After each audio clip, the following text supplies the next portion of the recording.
ओम नमो भगवते वासुदेवाय नमः।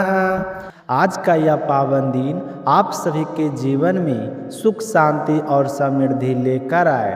आज से मैं आप सभी को प्रतिदिन पुरुषोत्तम मास अर्थात अधिक मास की दिव्य और पुण्यदायक कथा सुनाने जा रहा हूँ। सबसे पहले विघ्नहर्ता श्री गणेश जी को प्रणाम करते हुए संपूर्ण जगत का पालन करने वाले भगवान श्री हरि विष्णु को नमन करते हुए ज्ञान की अधिशास्त्री माता सरस्वती को वंदन करते हुए समस्त पुराणों के रचयिता महर्षि वेद व्यास जी तथा सभी संत महात्माओं और ज्ञानीजनों के श्री चरणों में कोटि कोटि प्रणाम करके हम भगवान की भक्ति और श्रद्धा से परिपूर्ण पुरुषोत्तम मास महात्म्य की कथा का शुभारंभ करते हैं।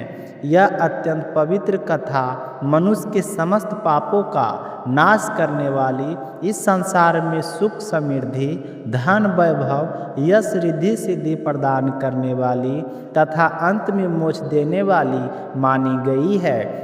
इस कथा की महिमा इतनी महान और अलौकिक है कि स्वयं भगवान नारायण ने इसे देवर्षि नारद जी को अपने श्रीमुख से सुनाया था।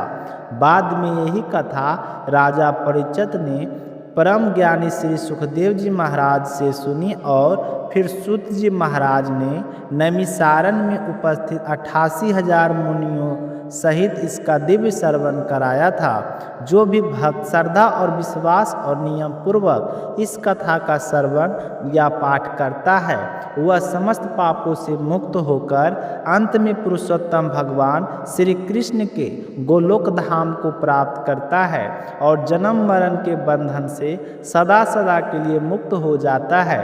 यह कोई साधारण वचन नहीं है बल्कि स्वयं भगवान का दिव्य कथन है। स्मरण रखना है कि पुरुषोत्तम भगवान श्री कृष्ण भगवान विष्णु और देवादिदेव महादेव सदैव उस भक्त पर कृपा बरसाते हैं जो श्रद्धा और प्रेम से इस कथा को सुनता और सुनाता है। तो अब आइए इस पावन कथा का शुभारंभ करते हैं। अधिक मास महात्म्य प्रथम कथा। नैमिषारण्य तीर्थ में श्री सुखदेव जी का आगमन हो रहा था तो कल्प वृक्ष के समान भक्तों की सभी मनोकामनाएं पूर्ण करने वाले, वृंदावन की शोभा बढ़ाने वाले, अपनी अद्भुत लीलाओं से समस्त लोगों को चमत्कृत करने वाले वृंदावन बिहारी पुरुषोत्तम भगवान को प्रणाम करते हैं कि नारायण नर और श्रेष्ठ नर नारायण ऋषि को प्रणाम करके देवी सरस्वती तथा श्री वेद व्यास जी को नमन करते हुए मैं इस दिव्य कथा का आरंभ करता हूँ। एक समय परम पवित्र नैमिषारण्य तीर्थ में महान ऋषियों यज्ञ करने की इच्छा से अनेक महर्षि एकत्रित हुए।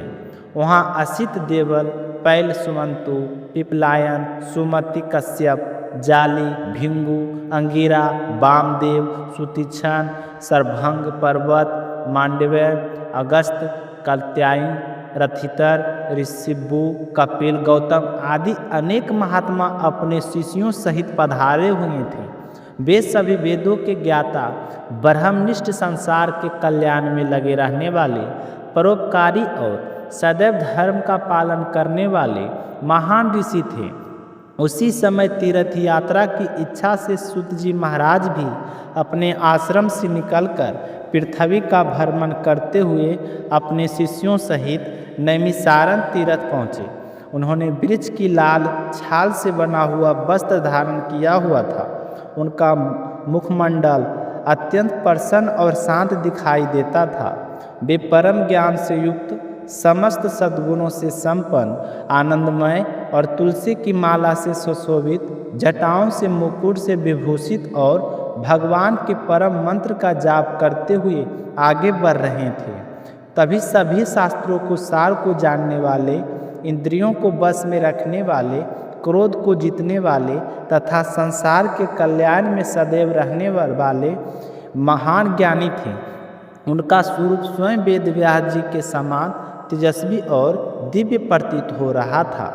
जब नैमिषारण्य में निवास करने वाले समस्त ऋषियों ने सूत जी महाराज को आते देखा तो सभी आदर पूर्वक अपने स्थान से उठकर खड़े हो गए और सभी मुनियों ने हाथ जोड़कर उनका स्वागत किया और बोले, हे सूत जी महाराज, आप दीर्घायु हो। आपके लिए ये सुंदर आसन सजाया गया है, कृपया इस पर विराजमान होकर हमें धन्य कीजिए। इतना कहकर सभी ऋषि अपने अपने स्थान पर बैठ गए। तब विनम्र स्वभाव वाले सूत जी महाराज ने प्रसन्न होकर सभी मुनियों को बार बार दंडवत प्रणाम किया। पुनः ऋषियों ने कहा, हे भगवत सूत जी, आप अत्यंत पूजनीय हैं। यह सुंदर आसन आपके योग्य है। आप यात्रा से थके हुए हैं, अतः कृपया यहाँ विराजमान होकर हमें कृतार्थ करें। जब सभी तपस्वी और वहाँ उपस्थित जन समूह बैठ गए, तब सूत जी महाराज ने विनम्रतापूर्वक सबकी अनुमति लेकर उस श्रेष्ठ आसन को ग्रहण किया। उन्हें सुखपूर्वक बैठा देखकर पुण्य कथाओं को सुनने की इच्छुक सभी ऋषि बोले कि हे सूत जी महाराज, आप बड़े भाग्यशाली हैं। आपने गुरु कृपा से भगवान वेदव्यास जी के वचनों का गूढ़ रहस्य जाना है। आप कुशल पूर्वक तो हैं, बहुत समय बाद आज आप इन वन में पधारे हैं। आप वास्तव में प्रशंसा के पात्र हैं। हे व्यास जी, शिष्य शिरोमणि, इस संसार में सुनने योग्य हजारों विषय है, परंतु उनमें जो सबसे अधिक कल्याणकारी और सरयुक्त हो वही हमें सुनाइए। संसार रूपी समुद्र में डूबे हुए प्राणियों को पार लगाने वाली और शुभ फल देने वाली कृपया हमें कथा सुनाइए। अज्ञान रूपी अंधकार से घिरे जीवों को ज्ञान रूपी नेत्र प्रदान करने वाली तथा भगवान की दिव्य लीलाओं के रस से भरी हुई जो कथा संसार के दुखों को नाश करने वाली अमृत के समान हो वही हमें सुनाइए। तो ऋषियों के ऐसे वचन सुनकर सूत जी महाराज ने हाथ जोड़कर कहा कि हे महामुनियों, आप मेरी कही हुई इस सुंदर कथा को ध्यानपूर्वक सुनिए। मैं पुष्कर तीर्थ गया था। वहाँ स्नान करके देवताओं, ऋषियों और पितरों को तर्पण देकर संतुष्ट किया। उसके बाद मैं यमुना जी के पावन तट पर गया, जो समस्त विघ्नों को दूर करने वाली।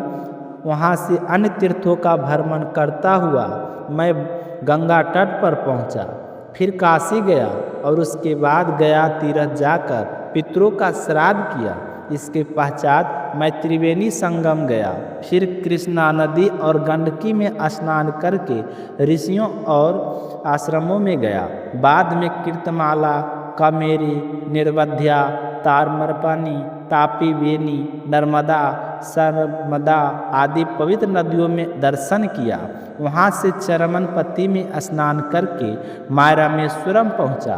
तत्पश्चात भगवान नारायण के दर्शन हेतु बद्रिका आश्रम गया। वहाँ भगवान के दर्शन कर तपस्वियों का सम्मान किया और पुनः भगवान नारायण की स्तुति करके सिद्ध क्षेत्र पहुँचा। इस प्रकार अनेक तीर्थों का भ्रमण करता हुआ मैं कुरुक्षेत्र पहुँचा और वहाँ से हस्तिनापुर गया। मुझे ज्ञात हुआ कि राजा परीक्षित ने राज त्याग दिया है और अनेक ऋषि मुनि के साथ पुण्यदायिनी गंगा के तट पर निवास कर रहे हैं। वहाँ अनेक सिद्ध पुरुष, योगी और देवस जी उपस्थित थे। कोई निराहार तप कर रहा था, कोई केवल वायु सेवन कर रहा था, कोई जल पीकर धारण कर रहा था, कोई पत्तों का आहार कर रहा था, कोई फलहार कर रहा था और कोई केवल फेन का सेवन करके तपस्या में लीन था। हे द्विजों, उस महान सभा में कुछ पूछने की इच्छा से मैं भी पहुंचा।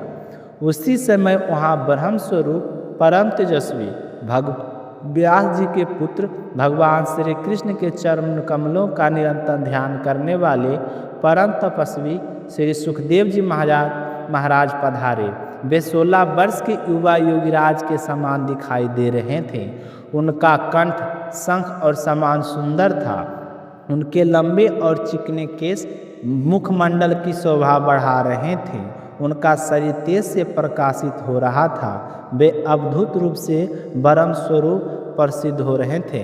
तो इस साथ पुरुषोत्तम मास महात्म्य का अध्याय प्रथम अध्याय पूर्ण होता है। आगे का दूसरा अध्याय मैं आपको कल की कथा में सुनाऊंगा। तब तक आप सभी भगवान श्री हरि का नाम स्मरण करते रहिए। प्रेम से बोलिए भगवान विष्णु की जय हो, श्री कृष्ण कन्हैया लाल की जय हो, समस्त देवी देवताओं की जय हो। अगर हमें कथा कहने में कोई भूल चूक हुई हो तो मुझे माफ़ कीजिएगा और हमें अधिक से अधिक सपोर्ट कीजिएगा। बोलिए कृष्ण कन्हैया लाल की जय हो।